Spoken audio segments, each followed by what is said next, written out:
The rain hammered against the windshield like angry fists, each drop exploding into 1,000 smaller pieces before being swept away by the wipers. Robert Chen squinted through the storm, his hands gripping the leather steering wheel of his black sedan. The familiar weight of exhaustion pressed down on his shoulders after another 12-hour day of back-to-back meetings, conference calls, and contract negotiations. Lightning split the dark sky, illuminating the empty streets of Millfield Heights for just a moment, before everything plunged back into darkness. This was supposed to be the best neighborhood in the city, where successful people like him lived behind high walls and electric gates. Tonight it looked like something out of a horror movie. Robert's phone buzzed against the dashboard.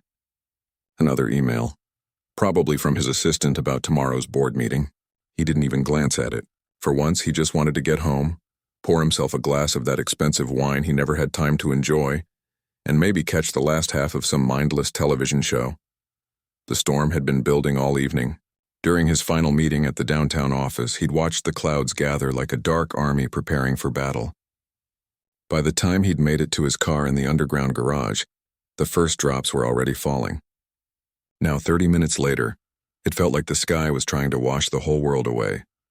His estate's iron gates came into view, their ornate design barely visible through the sheets of rain. Robert fumbled for the remote control, pressing the button that would grant him access to his sanctuary. The gates began their slow swing inward, and he felt the familiar sense of relief that came with coming home to his private world. But as his headlights swept across the entrance, something was wrong. There, huddled against the stone wall that surrounded his property, were two dark shapes. At first, Robert thought it might be trash bags that had blown against the wall in the wind. But as he drew closer, his breath caught in his throat. They were people. An elderly couple pressed together against his wall like they were trying to become part of the stone itself. The woman was slumped over, motionless, while an old man held her close. His thin body curved protectively around her. Rain poured over them both, their clothes completely soaked through, water running in streams from their gray hair. Robert's first instinct was to keep driving. This wasn't his problem. He lived in Millfield Heights precisely to avoid situations like this. The homeless shelters were downtown, miles away from his carefully maintained bubble of success. There were social services, charity organizations, other people whose job it was to handle these things. But something made him stop.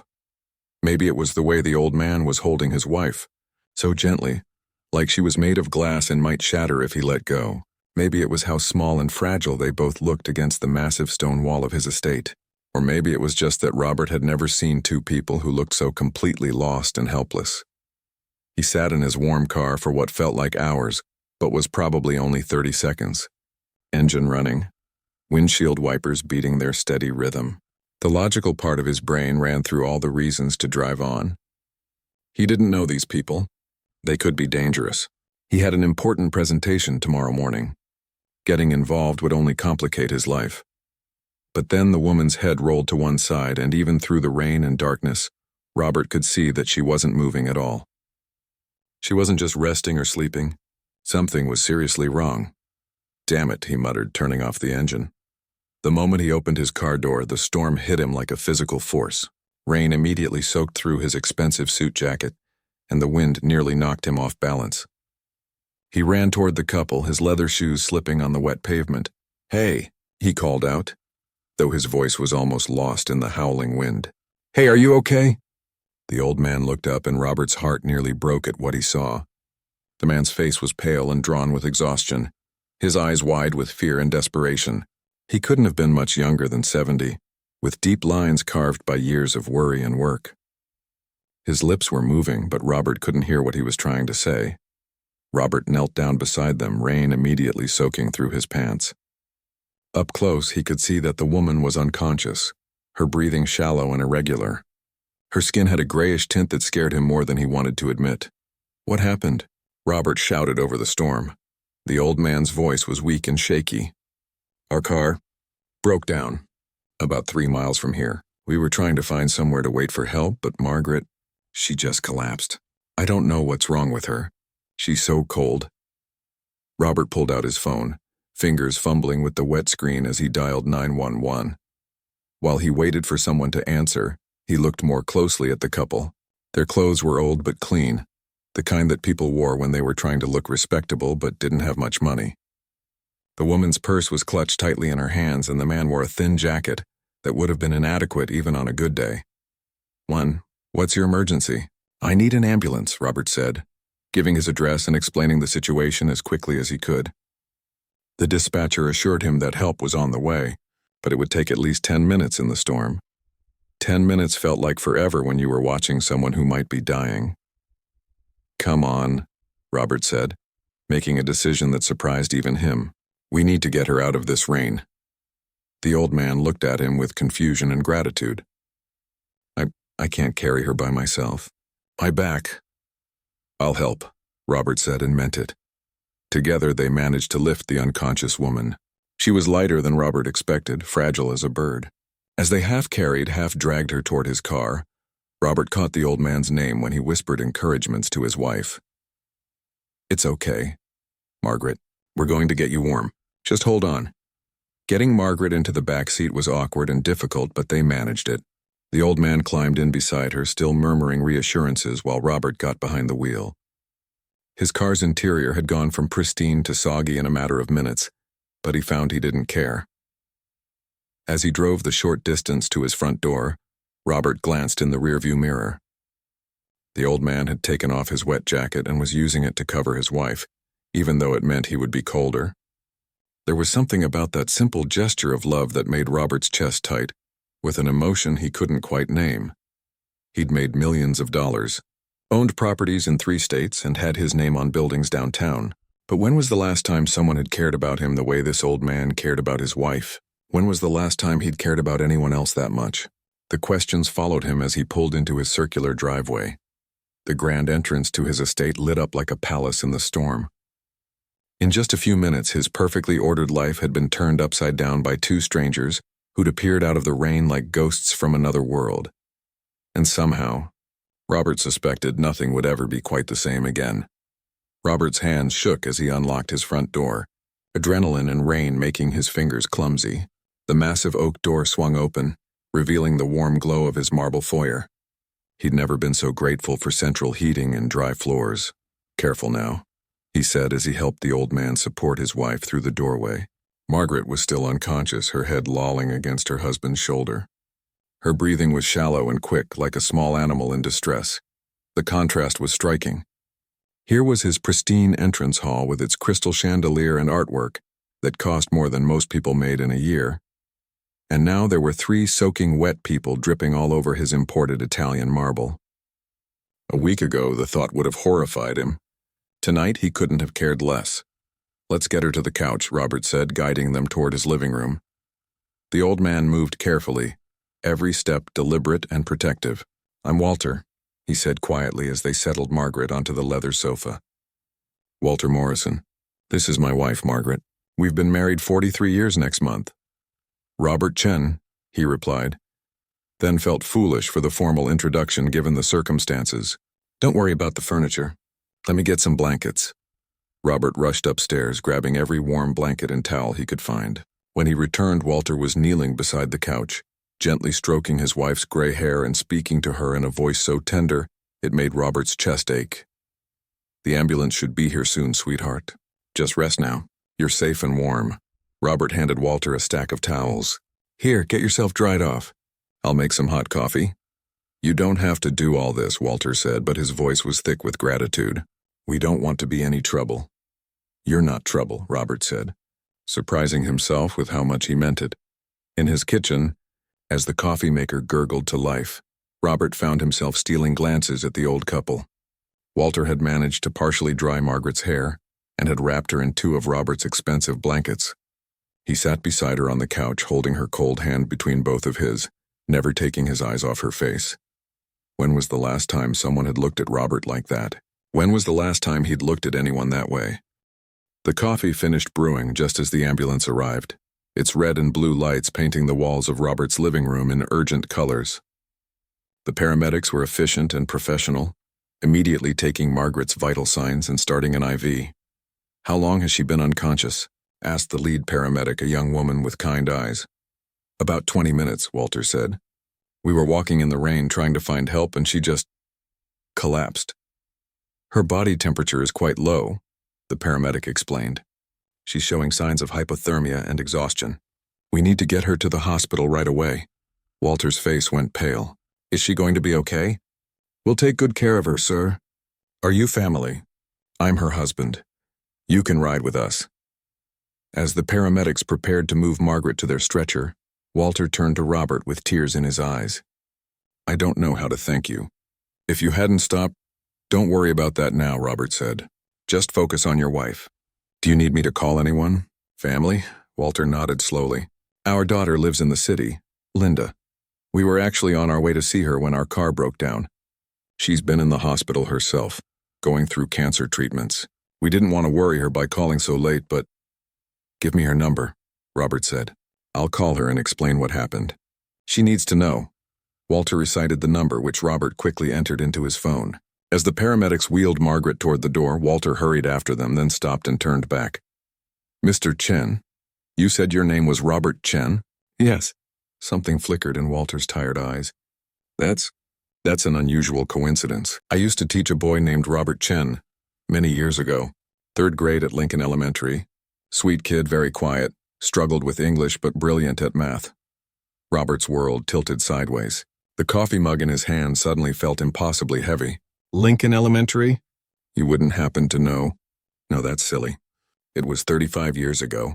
Different Robert Chen, I'm sure. The paramedics were calling for Walter to hurry, but Robert couldn't move, couldn't speak. Lincoln Elementary. 3rd grade. A teacher who stayed after school to help him with reading. A teacher who defended him when other kids made fun of his accent. A teacher who wrote a letter that got him into the advanced math program. Mr. Morrison? Robert's voice came out as barely a whisper. Walter paused at the door, rain still pouring down beyond the ambulance. Did one of your students ever bring you a drawing of a rocket ship for Teacher Appreciation Week? Walter's eyes widened. The years seemed to melt away from his face as understanding dawned. Bobby? Little Bobby Chen who wanted to be an astronaut? I never became an astronaut, Robert said, his voice thick. But I became an engineer instead. For a moment, the storm, the ambulance, even Margaret's condition seemed to fade into the background.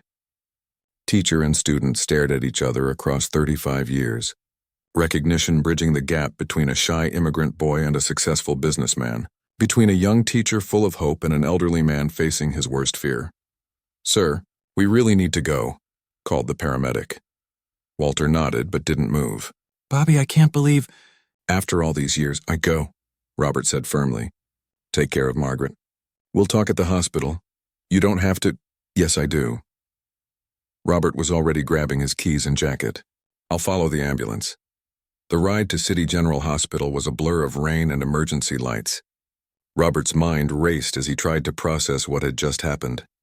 Of all the people who could have ended up outside his gate in a storm, it was Walter Morrison.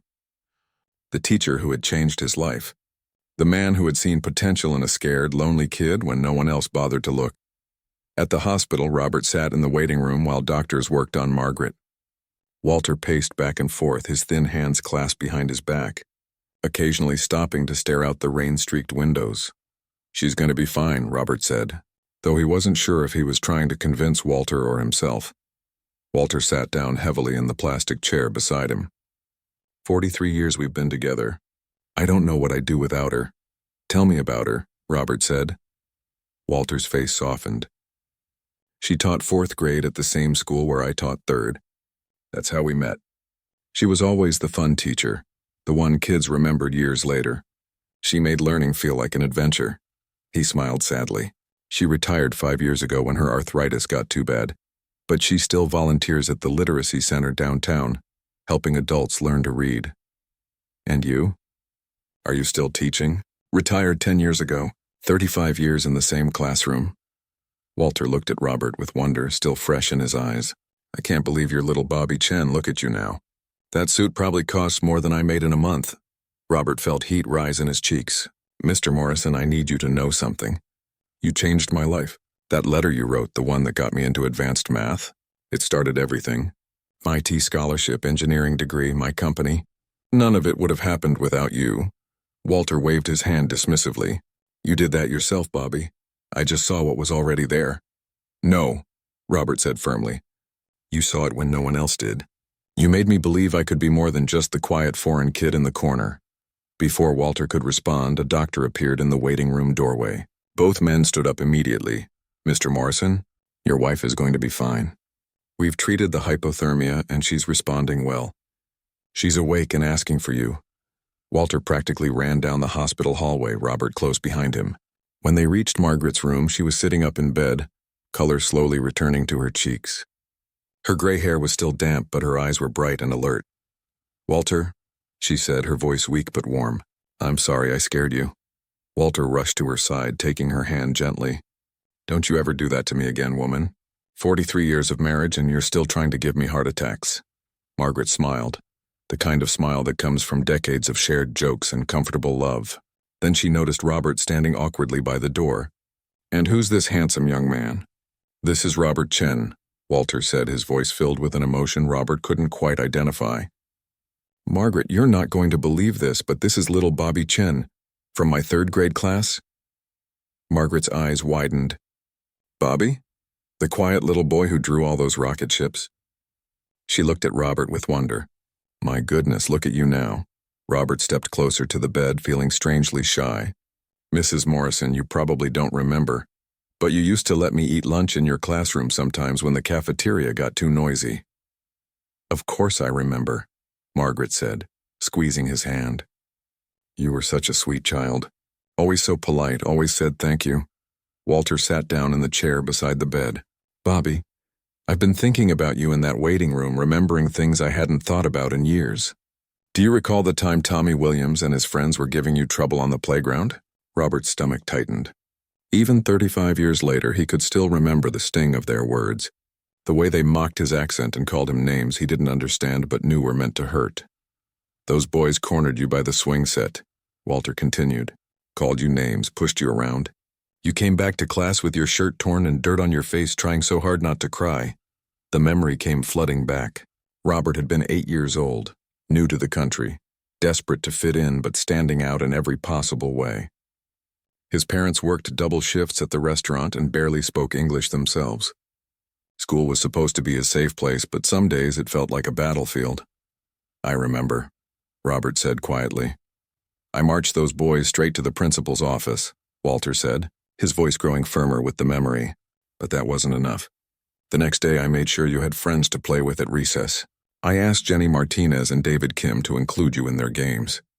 I watched from the classroom window every day for 2 weeks to make sure no one bothered you again. Robert felt his throat tighten. He'd never known that part. He'd just thought it was coincidence that suddenly other kids were being nice to him. Margaret squeezed his hand. Walter stayed up late that night, so angry about those bullies. He said, That boy is going to do something special someday, Margaret. I can see it in his eyes. We just need to make sure he gets the chance. You said that? Robert asked. Walter nodded. You had this way of looking at math problems, like you could see patterns that other kids missed.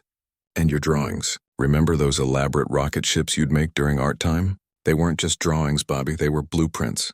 You'd calculate how big the fuel tanks needed to be, how many stages the rocket should have. 8 years old and you were thinking like an engineer. The memories kept coming, each one hitting Robert like a physical blow. He remembered staying after school when other kids had gone home. Walter patiently helping him sound out difficult words, never making him feel stupid when he struggled. The reading lessons, Robert said. You stayed late 3 times a week for months. Your parents were working so hard to support the family, Walter said. I knew they wanted to help you, but they were exhausted. Besides, it wasn't a burden, watching you improve, seeing that moment when everything clicked. That's why teachers teach, Bobby. For moments like that. Margaret shifted in her hospital bed. Tell him about the letter, Walter. Walter looked embarrassed. That wasn't anything special. What letter? Robert asked. 5th grade, Walter said. Your regular teacher, Mrs. Patterson, didn't think you were ready for the advanced math program. Said your English wasn't good enough, that you'd hold the other students back. I couldn't let that happen. Robert's breath caught. The advanced math program. The program that had led to academic scholarships, to MIT, to everything that followed. I wrote a 3-page letter to the principal. Walter continued. Explained how you thought about numbers differently than other kids. how you'd already taught yourself multiplication while your classmates were still working on addition. I told them that language barriers were temporary, but mathematical genius was rare. You fought for me, Robert said, the words barely a whisper. Any teacher would have done the same. No, Robert said firmly. They wouldn't have. Most people looked at me and saw a problem to be solved or a kid who didn't belong. You looked at me and saw potential. A nurse came in to check Margaret's vital signs, interrupting their conversation. While she worked, Robert excused himself to make some phone calls. He told Walter he was calling Margaret's daughter Linda, which was true, but it wasn't the only call he made. Out in the hospital corridor, Robert dialed his lawyer first. David, I need you to handle something for me tonight. Yes, tonight. There's an elderly couple at City General Hospital. The woman is Margaret Morrison, admitted for hypothermia. I want all their medical expenses covered, everything not covered by insurance. Make it look like it came from a hospital charity fund or something, not from me directly. Next, he called his mechanic. Tony, I need a favor. There's a broken-down car about 3 miles east of my place on Millfield Road. I need you to tow it and fix whatever's wrong with it. Cost doesn't matter. I need it running like new. When he returned to the room, Margaret was looking much better and Walter was holding her hand while they both laughed at some private joke. How's Linda? Walter asked. She's on her way, Robert said. She was so relieved to hear from you. She said she'd been worried when you didn't arrive on schedule. We didn't want to bother her, Margaret said. She has enough on her plate with the treatments.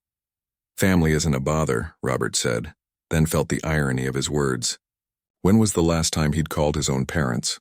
When was the last time anyone had worried about him not arriving somewhere on schedule? The doctor appeared in the doorway. Mrs. Morrison, you're responding well to treatment. We'd like to keep you overnight for observation, but you should be able to go home tomorrow. Thank you, doctor, Walter said. Do you know? What will this cost? We have insurance, but don't worry about that right now, the doctor said kindly. The billing department will work with you tomorrow. After the doctor left, Robert sat down across from Walter and Margaret. The fluorescent hospital lights were harsh, but somehow these two people still managed to radiate warmth and kindness. I need to tell you both something, Robert said. Every success I've had, every good thing in my life, it all traces back to that third-grade classroom. Walter, you didn't just teach me math and reading. You taught me that I mattered, that I was worth fighting for. Walter shook his head. Bobby, you would have succeeded anyway. Talent like yours doesn't stay hidden. Maybe, Robert said, but I would have taken a much harder path. You smoothed the way for me when I was too young to even understand what you were doing. 3 days later, Walter called Robert with confusion in his voice. Bobby, something strange happened. The hospital says our bill was covered by some kind of charity program. And our car? It's running better than it has in years. The mechanic said someone anonymous paid for all the repairs. Robert smiled, sitting in his office 40 floors above the city. That's wonderful news, Mr. Morrison. Sometimes good things just happen to good people. There was a long pause on the other end of the line. Then Walter's voice thick with emotion. Bobby Chen, what did you do? Robert closed his eyes, holding the phone against his ear. Walter's voice was thick with emotion, and Robert could picture him standing in his small kitchen, probably still wearing the same worn cardigan he'd had on at the hospital. I don't know what to say, Bobby, Walter continued. The hospital bill alone must have been thousands of dollars. Mr. Morrison, Robert said gently, do you remember what you told me once about paying it forward? That was different. That was just teaching. No, it wasn't just teaching. It was believing in someone when they couldn't believe in themselves. There was silence on the other end of the line. Robert could hear Margaret's voice in the background asking Walter what was wrong. I need to see you, Walter said finally. Both of us do. Margaret won't stop talking about you since we got home from the hospital. She keeps saying we need to cook you dinner. Robert smiled. I'd like that very much. The following evening, Robert drove to the address Walter had given him. The neighborhood was a far cry from Millfield Heights. Small houses sat close together. Their paint faded, but their small yards neat and well-tended. Walter and Margaret's home was a modest 2-bedroom with a front porch that looked like it had been painted recently. Margaret answered the door wearing a floral apron, her gray hair pinned back. She looked completely recovered from her ordeal, and her smile was radiant. Bobby Chen, she said, wrapping him in a hug that smelled like cinnamon and vanilla. Look at you, all dressed up to visit us old folks. Robert had changed out of his usual expensive suit into khakis and a simple button-down shirt, but he still felt overdressed. "Mrs. Morrison, you look wonderful. Much better than the last time I saw you. Call me Margaret, dear. Mrs. Morrison makes me feel ancient." Walter appeared behind her, extending his hand. Come in, come in. Margaret's been cooking all day. I tried to tell her you probably eat at fancy restaurants every night." "I usually eat takeout at my desk," Robert admitted as he stepped inside. The house was small, but spotless, filled with the kind of warmth that had nothing to do with temperature. Family photos covered every surface, showing decades of birthdays, graduations, and holidays. The furniture was old but well-maintained, and everywhere Robert looked, he saw evidence of lives well lived. 35 years of teaching, Walter said, noticing Robert's gaze on a wall full of class photos. "That's a lot of third graders. Do you remember all of them?" "Most of them. The quiet ones especially. They stick with you." Walter pointed to a photo from 1987. "That's your class right there." Robert stared at the picture. There he was, 8 years old, standing in the back row looking serious and slightly scared. Walter stood beside the children, young and optimistic, his hair still dark. "I was so afraid that first day," Robert said. "I know. But look what you became." Margaret called them to dinner, and they sat around a small table that had probably hosted thousands of meals over the years. The food was simple but delicious. Pot roast, mashed potatoes, green beans from Margaret's garden, and homemade rolls that melted in Robert's mouth. "This is incredible," Robert said. "I can't remember the last time I had a home-cooked meal." "What do you mean?" Margaret asked. "Don't you cook?" Robert laughed. "My kitchen is basically for show. I have a housekeeper who stocks the refrigerator, but I mostly order food or eat out." Walter and Margaret exchanged a look that spoke of 43 years of shared thoughts. "That's no way to live," Margaret said gently. "Food tastes better when you make it with love." As they ate, Robert learned more about their lives. Walter had taught at Lincoln Elementary for 35 years, most of them in the same classroom. Margaret had taught 4th grade at the same school until her arthritis forced her to retire. They'd raised 5 children, all of whom had moved to different states for work. "We see them maybe twice a year," Walter said with a sad smile. "Everyone's so busy these days." Robert thought about his own family, his parents who still worked at the restaurant they'd started when he was young. He called them maybe once a month, sent them money they were too proud to spend, but he couldn't remember the last time he'd actually visited. After dinner, as Margaret served coffee and homemade apple pie, the conversation turned more serious. "Bobby, we need to talk about what you did," Walter said. "The hospital bills, the car repairs. We can't accept charity like that." "It's not charity. What else would you call it?" Robert set down his coffee cup, choosing his words carefully. "Do you know what my net worth is, Mr. Morrison?" Walter shook his head. "Enough that paying your hospital bill was like you buying a cup of coffee. It literally doesn't affect my life in any measurable way. But you know what does affect my life?" "What?" "The fact that I live in a house with 12 rooms and I eat dinner alone every night. The fact that I have everything money can buy, but I don't have what you two have." Margaret reached across the table and patted his hand. "And what's that, dear?" "People who care if you make it home safe. People who worry about you. People who would hold you in the rain if you needed them to." Walter's eyes grew misty. "Bobby, I've been thinking about something all week," Robert continued. "About what you said at the hospital. About how you could see I was going to do something special. Well, I did. I built a successful company, made a lot of money, achieved everything I thought I wanted, but I forgot the most important lesson you taught me." "What lesson was that?" "That success isn't about what you accumulate. It's about what you contribute. It's about being the kind of person who stays late to help a struggling kid, who writes letters to fight for someone else's future, who holds their wife in the rain for 43 years. Margaret was crying now, dabbing at her eyes with her napkin. Walter reached for her hand across the table. "I have a proposition," Robert said, "and I need you to hear me out before you say no." Walter straightened in his chair. "What kind of proposition?" "My estate has a guest house. It's bigger than this place, fully furnished with its own kitchen and garden space. I'd like you to move in." "Bobby, we can't." "Let me finish. You'd be doing me a favor. That house is empty, going to waste. I rattle around in my big place like a marble in a shoebox. Having neighbors, having people to talk to, having someone who cares if I make it home from work. That would be worth more to me than any amount of money. Walter was already shaking his head. We couldn't impose like that. It's not an imposition. It's an investment. In what? Robert smiled. In learning how to be human again. Margaret looked at Walter, something passing between them in that silent language married couples develop over decades. Walter, she said quietly, remember what Dr. Peterson said about my treatments?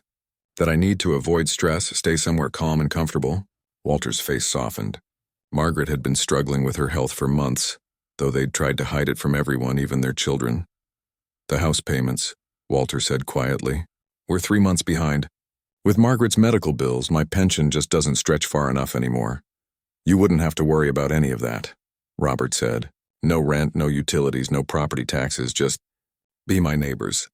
Be my friends. Teach me how to make pot roast and how to worry about people besides myself.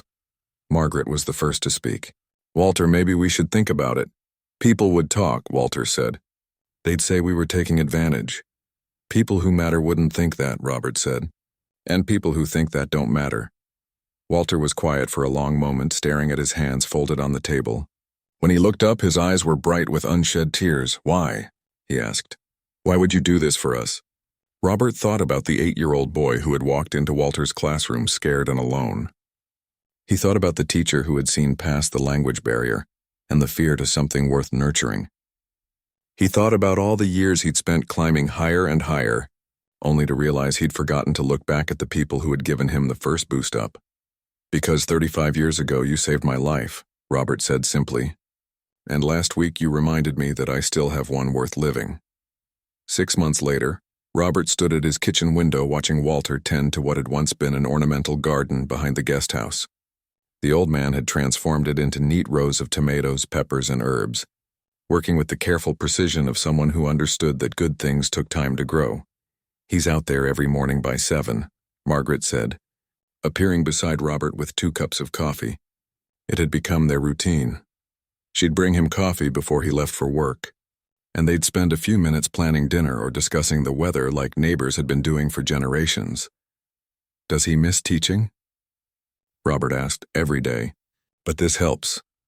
Margaret gestured toward the garden where Walter was carefully staking tomato plants. He says it's like watching his students grow up, except these plants actually do what they're told. Robert laughed. How's Linda doing? Much better. The doctors say her latest scans look promising. Margaret's face brightened. She's coming to visit next weekend. She wants to meet the famous Bobby Chen who saved her parents from the storm. The move had been easier than anyone expected. Walter and Margaret had arrived with 2 pickup trucks full of belongings and 43 years of memories. Within a week, the guest house had been transformed from a showcase into a real home, complete with Margaret's quilts, Walter's books, and enough family photos to cover every wall. The changes in Robert's life had been more dramatic. For the first time in years, he looked forward to coming home. Instead of takeout eaten alone while checking emails, he found himself at Walter and Margaret's dinner table 3 or 4 nights a week, learning to appreciate the simple pleasure of conversation without agenda. You know, Margaret said, Walter was up late last night reading articles about your company. He's so proud of what you've accomplished. He doesn't need to do that. Try telling him that. He printed out a Forbes article about you and keeps showing it to anyone who'll listen. Yesterday he cornered the mailman for 20 minutes. Robert shook his head, but he was smiling. The idea of Walter bragging about him to strangers filled him with a warmth he'd never experienced from any business success. His phone buzzed with a text from his assistant reminding him about the board meeting, but for once, Robert wasn't eager to rush off to work. Margaret, I've been thinking about something. What's that, dear? Walter mentioned that the literacy center where you volunteer is struggling with funding. Margaret's face grew serious. They might have to close the evening program. It's heartbreaking. We have adults who work 2 jobs during the day, and the evening classes are their only chance to learn to read properly. Robert was quiet for a moment, watching Walter carefully water each plant. What if I told you I wanted to help? Bobby, you've already done so much. I'm not talking about just writing a check. I mean really help. Get involved. That evening, after Walter had finished in the garden and Margaret had served another of her incredible home-cooked meals, Robert brought up his idea. I've been thinking about the literacy center, he said. What would it take to keep it running? Walter set down his coffee cup. More than you'd want to spend, I imagine. They need about $50,000 a year to keep the evening program open. Robert almost smiled. $50,000 was what he'd spent on his watch. What else do they need besides money? Volunteers, mostly. People who can work with adults who are embarrassed about not being able to read. It takes patience and understanding. Would you teach me? Walter blinked. Teach you what? How to be a volunteer. How to help people the way you helped me. Margaret reached across the table and squeezed Robert's hand. Oh, Bobby, Walter would love that. And so began another education. 3 evenings a week, Robert found himself at the Riverside Literacy Center, learning from Walter how to work with adults who had fallen through the cracks of the school system. There was Maria, a grandmother who wanted to read bedtime stories to her grandchildren. There was James, a factory worker who had hidden his illiteracy for 20 years. There was Patricia, a single mother who dreamed of going to college someday. Working with them was nothing like Robert's usual problem-solving. There were no quick fixes, no efficient solutions. Progress came slowly, measured in small victories. Maria reading her first complete sentence, James finally understanding how letters formed sounds, Patricia writing her first paragraph. You're a natural teacher, Walter told him one evening as they walked to their cars after class. I had a good example. The Literacy Center was just the beginning. Word spread through Robert's business network about his volunteer work, and soon other executives were asking how they could get involved. Robert found himself coordinating a mentorship program that paired successful professionals with struggling students, just as Walter had once paired him with academic opportunity. A year after the storm, Robert hosted a dinner party at his estate, the first social event he'd held there in 5 years. The guests included Walter and Margaret, Linda and her husband, several volunteers from the Literacy Center, and some of his business colleagues who had joined the mentorship program. As Robert watched Walter tell stories that had Linda laughing until she cried, and Margaret fuss over everyone's plates like they were all her children, he felt something he'd never experienced before, the satisfaction of being exactly where he belonged. After the guests had gone and he'd helped clean up, Robert found himself sitting on his porch with Walter and Margaret, watching the stars come out over his perfectly manicured grounds. You know what I've learned this year? Robert said. What's that? Walter asked. I used to think success meant climbing higher than everyone else, but real success is lifting others up with you. Margaret smiled. Your parents would be so proud of you, Bobby. Actually, Robert said, they're coming to visit next month. First time they've been to my house. It's about time, Walter said gruffly, but his eyes were twinkling. They want to meet the teacher who changed their son's life. I keep telling you, you did that yourself. No, Robert said firmly, looking at both of them. You taught me that one person's kindness can echo through decades, that a single act of compassion can change the entire course of someone's life, and most importantly, you taught me that success without connection is just expensive loneliness. As if on cue, Margaret yawned. Well, this old lady needs her beauty sleep. Walter stood up, offering her his arm. Come on, gorgeous. Let's get you inside. Watching them walk slowly toward the guest house, Walter still protective and gentle after all these years, Robert felt his chest fill with gratitude. The storm that had brought them into his life had been the best thing that ever happened to him. The next morning, Robert found a note slipped under his door. In Walter's careful handwriting, it read, Bobby, thank you for teaching an old teacher that the best lessons are the ones we learn together. Your biggest fan, Mr. Morrison. Robert folded the note carefully and put it in his wallet. Right next to the business card from his first company, some treasures he'd learned had nothing to do with money. Outside his window, Walter was already in his garden, tending to plants that would feed all of them. And for the first time in his adult life, Robert Chen knew exactly how rich he really was.